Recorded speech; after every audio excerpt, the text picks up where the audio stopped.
আপনি দীর্ঘদিন পর চলচ্চিত্রে অভিনয় করেছেন দম সিনেমায়, সেখান থেকে যদি একটু এই যে এতদিন পরে কাজে ফেরা অভিজ্ঞতাটা যদি জানতে চাই। ছবির কাজ করতে যেয়ে কিন্তু আমার মনে হয়নি ছবি করতে গেছি আমি, কারণ ফিল্মে যেমন আমি এফডিসিতে কাজ করতাম, এফডিসির একটা আলাদা ফ্লেভার ছিল, সবাই মিলে কাজ করতাম, যারা তারা সবাই ফিল্মের লোক।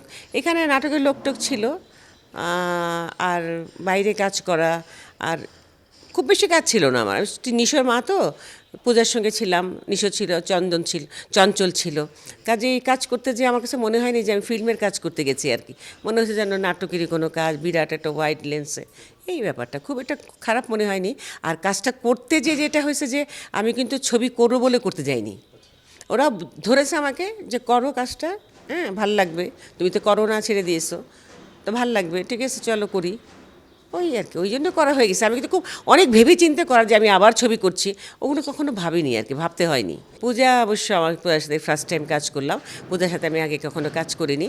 ভালো মেয়েটা, ভালো, মানে ফিল্মের জন্য একদম সুইটেবল মেয়ে একটা, ভালো ডেলিভারি দিল, ডায়ালগ থ্রোয়িং সমস্ত কিছু ভালো লাগছে আমার।